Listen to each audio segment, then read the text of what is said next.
તો સુરતથી મોટા સમાચાર સામે આવ્યા છે। અડાજણમાં આગ લાગવાની ઘટના બની છે। અડાજણમાં આવેલા ટીવીએસના શોરૂમમાં આગ લાગી। ભીષણ આગ લાગતા ફાયર બ્રિગેડની ટીમ સ્થળ પર પહોંચી છે। 8 થી વધુ ફાયર વિભાગની ટીમ કામે લાગી છે। ખબર નથી કે કેવી રીતે લાગી, કઈ જગ્યાએ લાગી। અંદર ગાડીઓ તો ઘણી બધી છે, ઈ બાઇક વાળાની તો, પણ એ ઓનર આવે પછી બાજુમાં જનતા આઈસ્ક્રીમ છે, એનો ફૂલ સ્ટોક છે। હવે ખબર નહીં, જેમ આગળ વધશે તેમ ખબર પડશે શું છે એકચ્યુઅલ। જોઈ શકો છો ભીષણ આગ લાગી છે અને હાલમાં ટીવીએસની જે નવી જે ગાડીઓ છે તે ગાડીઓ અંદર છે અને હાલમાં જે રીતે આગ લાગી છે, આગ લાગ્યા બાદ આપ જોઈ શકો છો લોકોમાં હાલ અફરાતફરીનો માહોલ છે। ફાયરની જે ગાડીઓ છે તે સતત દોડી રહી છે અને આગ ઓલવવાનો પ્રયાસ કરવામાં આવી રહ્યો છે, કારણ કે અંદાજિત 70થી વધુ જે ગાડીઓ છે તે ટીવીએસના શોરૂમની અંદર છે। અને મહત્વની વાત છે કે જે રીતે આગ લાગી છે એસીના કોમ્પ્રેસરમાં પણ ફાટવાનો ભય જોવા મળી રહ્યો છે। સ્થાનિક કોર્પોરેટર જોડાયા છે। બેન, કઈ રીતે આગ લાગી? સ્થળ પર જ હું અત્યારે જ આવી છું, એટલે હમણાં તપાસ કરું છું કે કઈ રીતે આગ લાગી છે અને જેટલું વહેલામાં વહેલી તકે આગ બુઝાવવાનો પ્રયત્ન કરીશું અને કોઈ પણ જાનમાલનું નુકસાન નહીં થાય એનું તકેદારી પૂરતી રાખીશું। કોર્પોરેટર વૈશાલીબેન। બેન, અંદર નવી ગાડીઓ છે, 70થી 80 હોટલ પણ બળીને ખાક થઈ ગઈ છે, શું કહેશો? હવે જ્યાં સુધી આપણને ખબર નહીં પડે કે શું પ્રોબ્લેમ છે ત્યાં સુધી હું કેવી રીતે હું કહી શકું કે શું છે।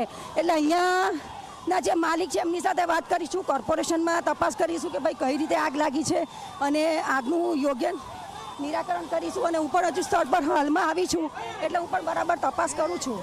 જી, આપ જોઈ શકો છો ઇલેક્ટ્રિક જે ડીપી છે તે ડીપી પણ અહીં છે। આગ વિકરાળ સ્વરૂપ ધારણ કર્યું છે। ક્યાંક ને ક્યાંક 70થી 80 જે ગાડીઓ છે તે શોરૂમની અંદર હતી। આ ઉપરાંત જે રેસ્ટોરન્ટ છે તે રેસ્ટોરન્ટ પણ આગની ઝપેટમાં આવી ગયું છે અને રેસ્ટોરન્ટ પણ આખે આખું બળીને ખાક થઈ ગયું છે। હાલ તો જે આગ છે તે આગે વિકરાળ સ્વરૂપ જે છે તે ધારણ કર્યું છે। વધુ આગ ન ફેલાય તે માટે ફાયરની 10 થી વધુ જે ગાડીઓ છે તે ગાડીઓ ઘટના સ્થળે દોડી આવી છે। મહત્વની વાત છે કે નજીકમાં સુમુલનું પાર્લર આવ્યું છે અને સુમુલનું જે પાર્લર જે છે તે પાર્લરમાં પણ આગ લાગવાની ભીતિ સેવવામાં આવી રહી છે। આપ જોઈ શકો છો દૂધના જે કેન છે તે કેન ફેંકી દેવામાં આવ્યા છે, કારણ કે આગે વિકરાળ સ્વરૂપ ધારણ કર્યું છે।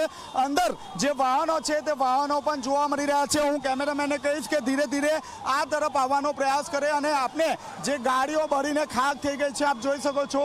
ઇલેક્ટ્રિક વેહિકલ હતી અને તમામ જે ગાડીઓ છે તે ગાડીઓ અહીં સર્વિસ માટે આવી હતી, પરંતુ ક્યાંક ને ક્યાંક જે રીતે ભીષણ આગ લાગી હતી, આગના કારણે તમામ જે ગાડીઓ છે તે બળીને ખાક થઈ ગઈ છે।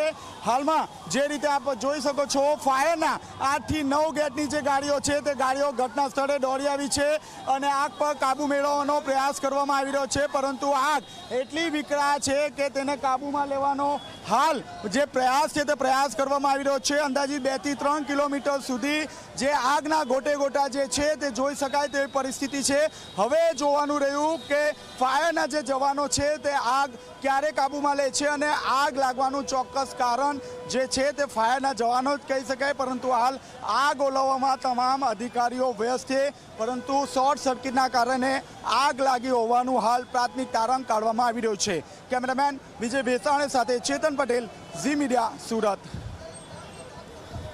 તો ટીવીએસના શોરૂમમાં ભીષણ આગ લાગી છે। મોટા પાયે નુકસાન થયું હોય તેવો અંદાજ હાલ તો લગાવવામાં આવી રહ્યો છે। ફાયરની ગાડીઓ સ્થળ પર પહોંચી છે, આગ બુઝાવવાની કામગીરી થઈ રહી છે, પાણીનો મારો ચલાવવામાં આવ્યો છે, પણ ભીષણ આગ લાગી છે, મોટા પાયે નુકસાનનો અંદાજ છે।